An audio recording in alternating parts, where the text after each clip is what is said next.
We have another DJI firmware update version 02.00.0500 and DJI Fly update 1.12.8. And in today's video, I'm going to show you exactly what's new on this firmware update for these drones.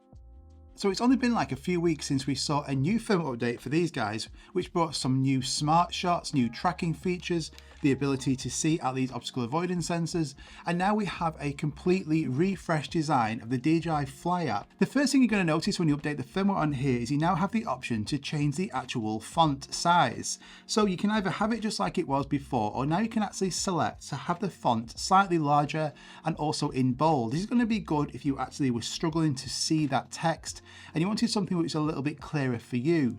You can also change between both of them by going into your control settings, and then just scroll down, you'll now see this new option where you can change that display font. But you'll also notice when you're on the main screen here, before you even connected to any of these drones, you now have some boxes to the left hand side, and the first one is before you fly.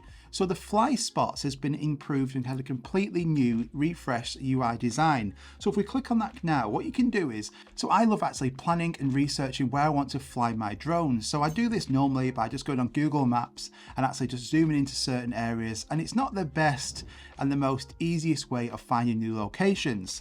But the great thing about fly spots on here is that you can actually go now and see all these different places, and they stand out now because when you go onto the map, you can look for any location, so either in your own location or different locations you want to explore in your country or different countries all around the world. And you now see these little display markers on the map, and also little thumbnails of where people have been taking photos or even drone videos, and they've uploaded them to the fly spots. So then you can go, oh actually, I 100% want to go there, I'll save that, and then you can do this all around the world. It's fantastic at saving different places on this map. I'll show you an example. So if you look at this area in the UK, so the Lake District, it's an area I fly a lot, really fantastic, scenic area, but you'll notice now on the actual Fly app screen, you'll see this information marker saying before you fly in the United Kingdom, and this will change in any different country around the world. So we click on that and click check out now, and whilst you're on this menu, you can also select the model of drone you've got, and the drone that you're going to be flying in certain countries. So let's just say in the UK, I'm going to be flying the DJI Mini 4 Pro, but I can select any of these drones here, even like the classic DJI Spark and Phantom. But let's just say the DJI Mini 4 Pro, and then it'll say under here, get prepared, what you actually need to have with you to be able to fly in the UK with that Mini 4 Pro. You can also then go and actually back onto this map here, and you'll see now, you can scroll around on the map and you can see all these different thumbnails of these fantastic places in this area, and then you can zoom in. And what this is great is it's fantastic for inspiration. So you might be like flying in your same location all the time, getting really bored with that, you want to explore out there, but now you can actually see different places that people have been to. So let's just say, for instance, a really nice place is Ullswater in the Lake District. So you can now click on this picture here. Someone's been to this location, it wasn't me, and then you can actually click here and then look at the pictures. It also gives you like a review from that person, what it's like in that area, and you can scroll across and look at all these different pictures. Now if you like that, or you want to review it yourself, you can click on review, and then you can say, oh look, I've been there as well. This is some pictures I've taken, upload those pictures, give it a review in stars, and actually give that information there. If it's terrible, just say don't waste your time, you know, like give information so other drone pilots can go into here and go, actually, I definitely want to go there. And if you do, you can click on the bottom left hand corner and click add to plan, and that will save that for you so you can actually remember about that location. But let's just say you want to actually go on a trip and then you want to go to Tenerife. So now you can zoom into Tenerife, you can look on the map and all the different areas around Tenerife where you could fly, where the people have been. You can also zoom out and it will actually show you the restrictions in that country. It will show you any no-fly zones, any warning zones, and you can click on them and it will actually give you that information on the screen. But you can also, just like before, go and click on before flying and it will actually populate this information for now this different country.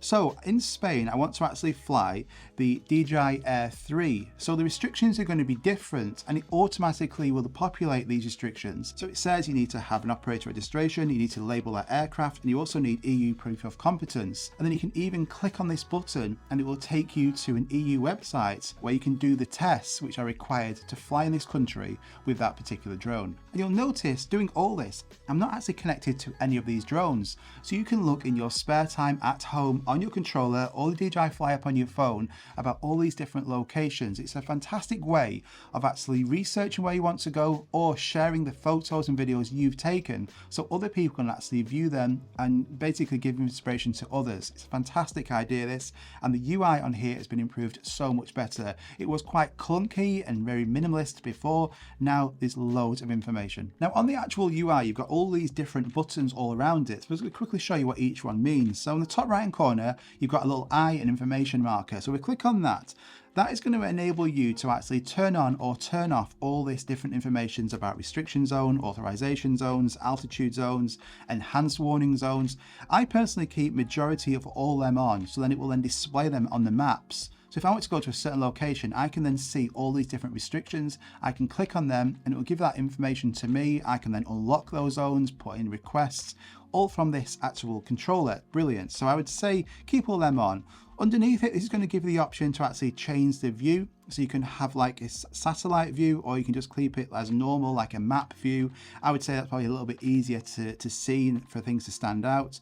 And then you see on the actual screen, you've got these thumbnails of where people have taken photos. If you don't want to see them, you can click on that button underneath and that will send them away. I personally like them because you get like this little preview about what people have taken. And underneath that button is like a location pin, so you can click on that. That's going to actually send the map to your current location where you're in, and then it will show you what's in your area. Maybe you've been there, you could actually upload pictures yourself. On the bottom left hand corner, you'll see it says Fly Spots List. Rather than actually zooming and clicking on every single one of these pictures, you can just click on that and then you will get this nice list to that left hand side, and it will show you all these different places that people have been to in that area, and then still give you that information. You can click on it and get more like the flight restrictions, any photos and videos. And if you want to upload, all you do is click on the bottom right hand corner where that plus icon is. And now this is where you can actually select that location on the left hand side. You can write a little review on it on here. You can share them photos and videos, and then click the top right hand corner and post that. Personally, for like research and actually looking at the map and everything and uploading photos and videos already taken, I'm just going to use the DJI Fly app on my phone. It's probably a lot quicker and a lot easier. And then I've always got like a SIM card in there, so I've always got connection. I don't have to constantly be like connecting to my hotspot. But yeah, I think this is a fantastic addition. I think the UI on here is much better. It's also good if you want to increase that font size on here. So I think really nice refresh that was needed. We now have it on the DJI RC2. And when you have got the drone connected, when you're on the controller, you'll notice that this font automatically just looks a little bit different, and I've just got it like it was before. Everything just looks a bit more bold, but you'll also see when you go into your settings that some of those settings may have changed. So I would 100% recommend, again, going through all these different settings before you go off and fly. Just have it on a desk like I have here and just check everything's correct. So you want your obstacle avoidance pretty much on bypass majority of the time unless you fly near close objects. I would say bypassing options, keep that to normal, not nifty. Nifty is just like a little bit too risky really for my liking. And then advanced return to home. So say you have a disconnect, what under preset is going to do, it's just going to basically increase altitude to your preset altitude. So I've got mine set here to 105 meters. It's going to go straight up in a straight line and straight back to you in a straight line.